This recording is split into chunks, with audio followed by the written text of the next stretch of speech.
All right, we're looking at the shoulder. We easily recognize latissimus dorsi. It's a huge muscle coming down towards the humerus on the medial side. It's going to insert onto the anterior portion of the humerus, if it's like the human. Okay? That's all latissimus dorsi. Remember, we had to separate it from xiphi humoralis, which comes around and runs deep to it. It goes that way to the humerus. Okay? Now, running... all right, let's not get to that yet. Let's go to the superficial muscles. Let's review the trapezius muscles. This muscle that's dorsal to latissimus dorsi is the spinotrapezius.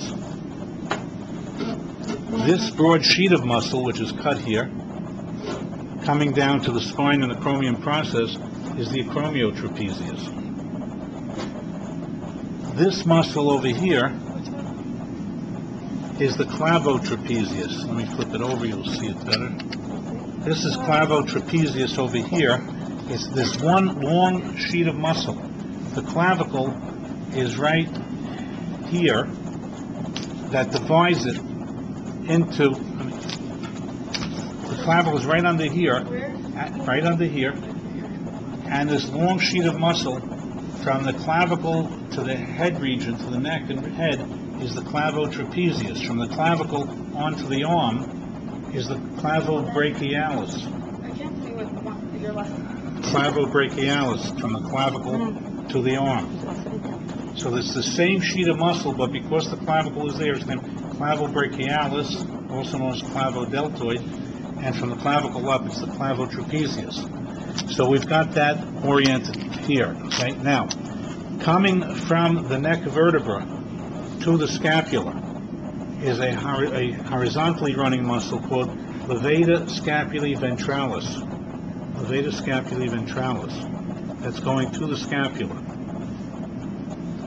From the acromion process, which you can feel here, you can see it on the skeleton. From the acromion process down is a triangular muscle coming down like this. This is called the acromiodeltoid. Its fibers are running this way, coming at an angle like a V shape from the rest of the spine of the scapula is the spinodeltoid. So spinodeltoid, acromiodeltoid, levator scapulae ventralis. The posterior aspect of the humerus has the triceps wrapped around it. If we turn this now, so we're looking at the shoulder, let's go to levator scapulae ventralis, which is here. Just above that is a very thin sheet of muscle, which is going to the, right up here to this, just to the margin, the anterior margin of the scapula. This muscle is rhomboideus capitis. It's going from the head to the anterior margin of the scapula. Identify that muscle? Next to it is a sheet of muscle going to the scapula, coming from a larger portion of the neck and vertebrae of the back. This is rhomboideus. In the human, you don't have a rhomboideus capitis. You have a rhomboideus minor, which doesn't go up to the head. There's a big sheet like this that's divided into rhomboideus major and rhomboideus minor. But in the cat, this is rhomboideus capitis. This is rhomboideus, just plain old rhomboideus.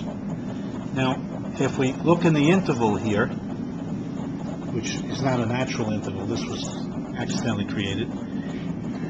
Underneath this, well, what I'm going to do first, before I do that, is I'm going to divide the acromiotrapezius, and I'm going to do that by making a cut straight down so that we can piece up the ends again. And I'm going to come down like this so that I can get to the scapular spine. And in doing that, I'm going to expose the underlying muscle, which is in the supraspinous fossa, and therefore its name must be Supraspinatus. And here's supraspinatus filling the supraspinous fossa. If I look, now to get to the infraspinous fossa, it's a little more intricate. I'm trying not to destroy too much so that we have what to look at later. Well, before I do that, let's go back to latissimus dorsi. It's going to the humerus. See, it's coming up this way to the humerus. That's not part of it. It separates here. Let me open this up.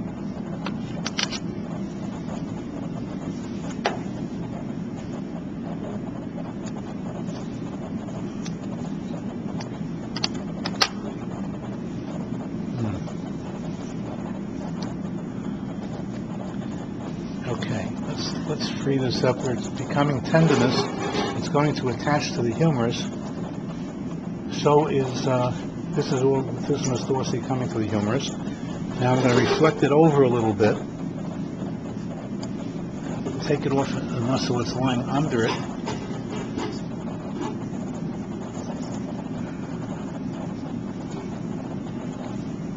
This other muscle that's coming now from the scapula, not from the vertebrae, this other muscle is teres major, right here.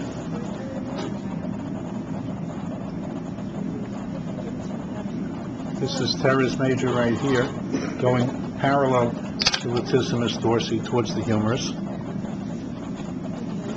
There's teres major. Okay. And then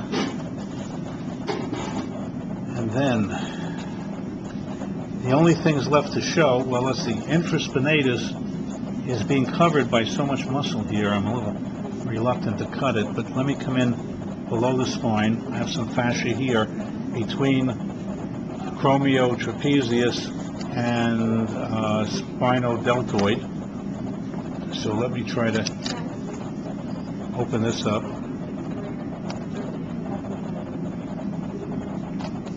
And if I open this up, I'm getting in a plane between those superficial muscles and a muscle in the infraspinous fossa, which is all this one down here. And now we're looking in at infraspinatus.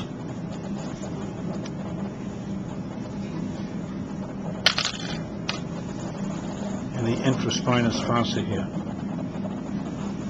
That's infraspinatus.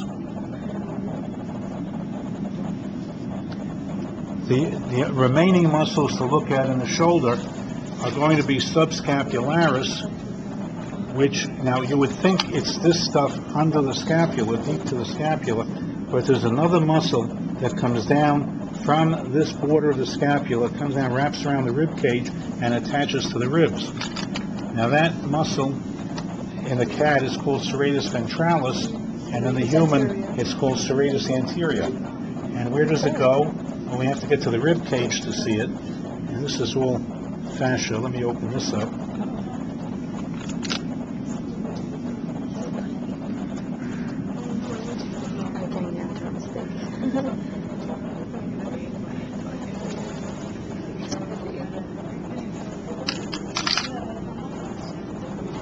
So we're going to open all this up over here, and you see these finger-like muscles coming to the ribs? That's the insertion, that's the origin of serratus ventralis, but if we follow it up underneath, it's going to go to the scapula, and it's lying medial, deep to subscapularis, because it's like a sheet over here. The scapula is up here, see? So serratus ventralis comes up this way to the scapula. Here's the scapula. Serratus ventralis comes up like that, but the subscapular fossa is in here. So what I'm looking at this way, if I reflect the scapula and I'm external to serratus ventralis, I'm going to be up against subscapularis. So if I want to ask you that on the practical, I could do something like this, stick a pin in here, say, what's that muscle? And what is that? Subscapularis. Okay. Where? Under the scapula. This is all scapula here. Now this is going to come up and attach to the scapula. This is scapula. I'm holding the scapula. Right.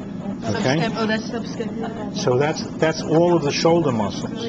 Now it also shows you in the dissector the back muscles, but I think we better not do those because I don't want to disturb this relationship too much. And there's not much to see there. There's something called erector spinae which in the cat, I don't know if it's called erector spine, it might be called extensor spine in the cat, but there are three parts. There's a spinalis closest to the spinal column, there's the longissimus, a little more lateral.